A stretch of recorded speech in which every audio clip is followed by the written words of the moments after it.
कहीं ना कहीं एक पर्पस भी है कि जो सच है वो भी सामने आए। शायद वो घरों से बाहर निकलने की भी हिम्मत नहीं कर पा रहे हैं, तो वहाँ तक बात पहुँच ही नहीं रही है। जहाँ जिस दिन हम में सेल्फ रियलाइजेशन होगा उस दिन बदलाव लाने के लिए हमें उनसे नहीं कहना पड़ेगा।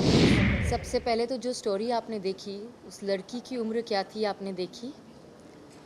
तो हम जेंजी हैं या 90s के हैं, ये हमारी उम्र तय करती है। आपने जिनकी कहानी देखी वो 20 साल की होंगी, शायद 20-21 साल की लड़की है, तो वो इसी जनरेशन की है। वो लड़का जिसने इतना बुरा बर्ताव किया उसके साथ, वो इसी जनरेशन का है, 25 साल का होगा। क्योंकि हमें ऐसा लगता है कि हम ऐसे नहीं हैं, या हमारे आसपास जो लोग हैं उनके जीवन में ऐसा नहीं हो रहा, तो शायद ऐसा अब होता नहीं है। अगर ऐसा होता तो ये लोग हमारे मंच पर, हमारे घर पर आकर हमसे ये बातें नहीं कर रहे होते, इन सब से नहीं गुजर रहे होते।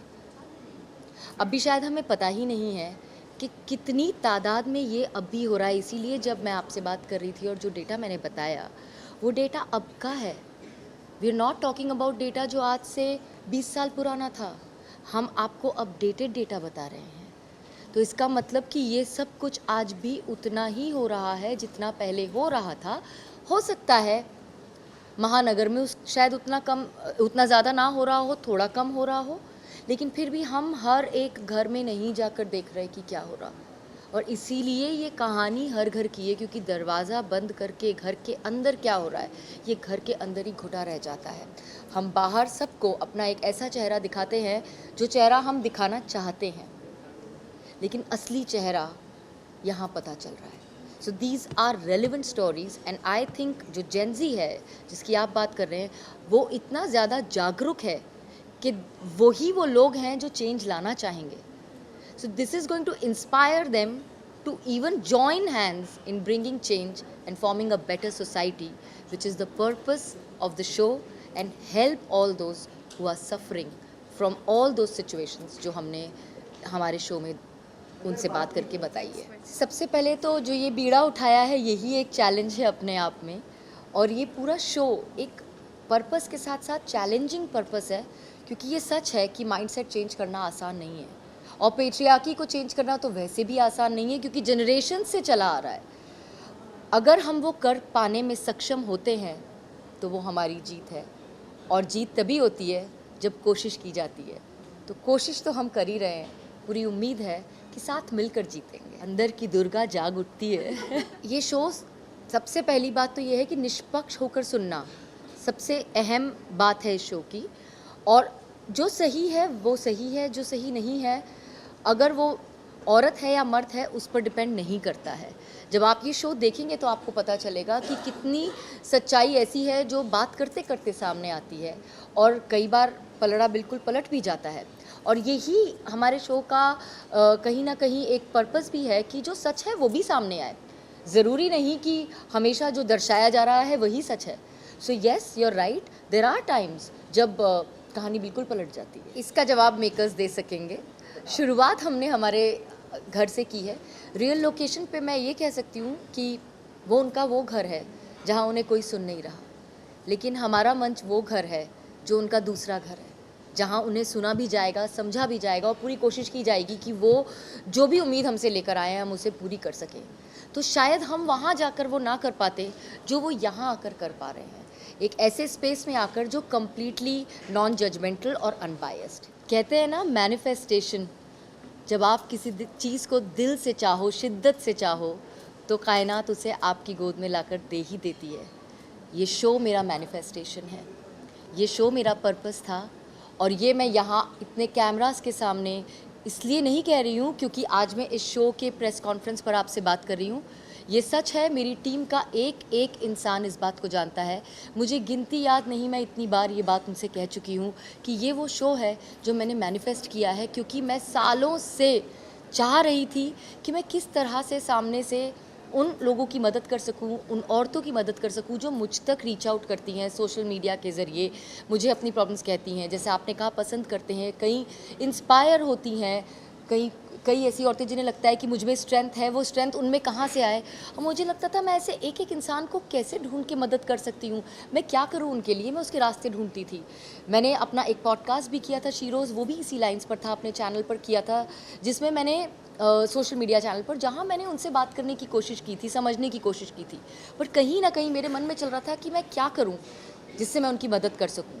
एंड सच में क्योंकि मैंने अपने आप को इस शो से अलाइन किया, ये शो कहीं ना कहीं मेरे लिए ईश्वर बना रहा था, और जब मैं तैयार थी इस शो को होस्ट कर पाने के लिए, तब उन्होंने ये शो मेरी झोली में ला कर दे दिया। यहाँ मैं सिर्फ इतना कहूँगी कि जो लोग अपने घरों में इससे गुजर रहे हैं, शायद वो घरों से बाहर निकलने की भी हिम्मत नहीं कर पा रहे हैं, तो वहाँ तक बात पहुँच ही नहीं रही है जहाँ उनके लिए स्टैंड लिया जा सके। ये पहली हिम्मत है उनकी कि वो हमारे घर आकर, हमारे शो में आकर हमसे बात कर पा रहे हैं। हिम्मत दिखाना आज शुरू किया है। जब तक वो कहीं जाकर सही मायने में अपनी शिकायत बताएंगे नहीं जहाँ उनकी मदद हो सकती है, तब तक उनकी मदद हो ही नहीं पा रही है। तो ये कहने की हिम्मत ही दे पाना हमारा पर्पस है।